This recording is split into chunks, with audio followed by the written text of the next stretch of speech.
दोस्तों स्मार्टफोन तो हम सभी बड़ी अच्छे से यूज करते हैं, लेकिन अगर हम ऐप इंस्टॉल करते समय वो ऐप कौन कौन सी परमिशन मांग रहा है, अगर वो हम इस पर गौर नहीं फरमाते, इस पर ध्यान नहीं देते हैं, तो ये हमें बड़ी मुसीबत में डाल सकता है। नमस्कार दोस्तों, मैं हूं अश्विनी और आप देखिए मेरा YouTube चैनल टेक पोस्ट। और आज मैं आपसे फेक एप्लीकेशंस के बारे में बात करने वाला हूं। जानी मानी सिक्योरिटी फर्म को एक ऐसे नेटवर्क का पता चला है जो कि लगभग 101 फेक ऐप बना चुकी है, और वो इतना ही नहीं, वो लगभग प्ले स्टोर से 7 करोड़ बार डाउनलोड हो चुका है। तो सीवियरिटी आप समझ सकते हैं कि हो सकता है कि आपने फोन में ऐसे कोई ऐप हो। थोड़ी सी लापरवाही, चाहे वो स्मार्टफोन हो, आपका टैबलेट हो, आपका आईफोन हो या फिर हो आपका कंप्यूटर, थोड़ी सी लापरवाही और आप एक साइबर अटैक के शिकार बन सकते हैं। आपका अकाउंट मिनटों में, चुटकियों में, सेकेंड्स भर में खाली हो सकता है। तो इसके लिए आपको करना क्या है कि आपको जो भी आप ऐप इंस्टॉल कर रहे हो, खास करके जब आप एंड्रॉयड के प्ले स्टोर से इंस्टॉल कर रहे हो और जब वो परमिशन आप दे रहे हो, क्योंकि कुछ ऐप जो है अनवांटेड परमिशंस मांगते हैं, तो उस समय आपको बिल्कुल सावधान रहना है और समझ करके परमिशन देनी है। कई बार देखा गया कि यूजर्स को जब अटैक होता है तो उसका पता भी नहीं चलता, और ये कितना खतरनाक हो सकता है आप खुद समझ सकते हैं। ऐसी एप्लीकेशंस का काम होता है कि आपको ट्रैप करके आपके फोन में मैलिशियस एप्लीकेशंस को इंस्टॉल करना, जिससे आप पे वो अटैक कर सके, या फिर आपकी निजी जानकारी, आपके बैंक अकाउंट का डिटेल्स, आपका फेसबुक अकाउंट, आपका इंस्टाग्राम अकाउंट, ये सब की डिटेल्स वो अटैकर को बेच सके।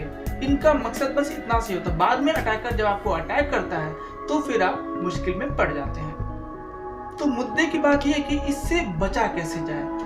तो मैं आपसे एक छोटी सी बात पूछता हूँ। अगर मान के चलिए कि आपका एक घर है और उसमें आप ना एक प्लम्बर को बुलाते हो कॉल करके, या फिर प्लम्बर को हायर करते हो, या फिर एक प्लम्बर को आप परमानेंट नौकरी पे रखते हो, और लेकिन जब वो प्लम्बर आता है आपके घर पे तो नल तो ठीक करेगा ही वो, लेकिन आपसे ये कहता है कि नहीं, मैं तो नल आपका ठीक कर दूंगा, लेकिन आपकी जो फोन डिटेल्स है वो मुझे देखनी है, आप कितने ट्रांजेक्शंस करते हो ये मुझे देखना है, आपको किसको आप कहाँ रहते हो, आपकी लोकेशन, एग्जैक्ट लोकेशन क्या है, और आपके कितने लोकेशंस पे घर है, ये सब मुझे जानना है।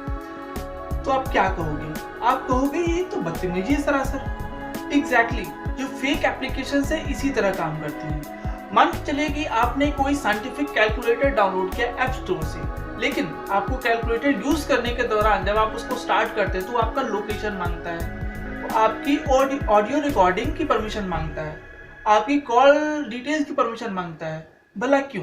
क्या जरूरत है उस साइंटिफिक कैलकुलेटर को? या फिर कोई साउंड रिकॉर्डर है, या फिर ऑटोमेटिक कॉल रिकॉर्डिंग एप्लीकेशन है, वो आपकी फोटो को एक्सेस करना चाहता है। भला क्यों चाहेगा वो ऐसा, जबकि उसका काम तो सिर्फ और सिर्फ ऑडियो रिकॉर्डिंग करना है। तो ऑडियो वो माइक्रोफोन की परमिशन मांग सकता है, और वो स्टोरेज की परमिशन मांग सकता है, ताकि वो रिकॉर्डिंग आपके फोन में सेव कर सके। लेकिन अगर वो लोकेशन मांगता है तो भाई ऑडियो रिकॉर्डिंग में लोकेशन का क्या लेना देना? कोई लेना देना नहीं है, जहां तक मैं समझता हूँ, और जहां तक मैं समझ रहा हूँ कि आप भी इस बात को समझ रहे होंगे। तो ये कुछ आसान तरीके जो है और जो मैंने आपको बताया, और ऐसे आप मैलिशियस ऐप से बच सकते हैं, फेक ऐप से बच सकते हैं। और दूसरी बात, प्ले स्टोर पे बहुत सारी, मतलब मैं बताऊंगा कि बिल्कुल जाल सा बिछा हुआ है फेक एप्लीकेशन का। तो खास करके जब आप अगर एंड्रॉयड यूजर हैं तब तो आपको इसका खास ख्याल रखना ही चाहिए। सिक्योरिटी फर्म के द्वारा जारी की गई एक 27 डेवलपर्स की लिस्ट है, जो मैं आपको डिस्क्रिप्शन में दे दूंगा, वो आप चेक कर लीजिएगा। अगर उनमें से कोई भी ऐसी एप्लीकेशन है जो आपके फोन में है तो उसको आप अभी के अभी अनइंस्टॉल कीजिए। तो ये थी एक छोटी सी इंफॉर्मेशन जो मुझे आपसे शेयर करनी थी। और अगर आपको ये वीडियो पसंद आया तो आप लाइक कर दीजिए। अगर कोई आपका सुझाव या शिकायत हो तो कमेंट में आप उसको लिख सकते हैं। और मैं आपको मिलता हूँ अगले वीडियो में, तब तक के लिए साइन ऑफ, अपना ध्यान रखिए। जय हिंद।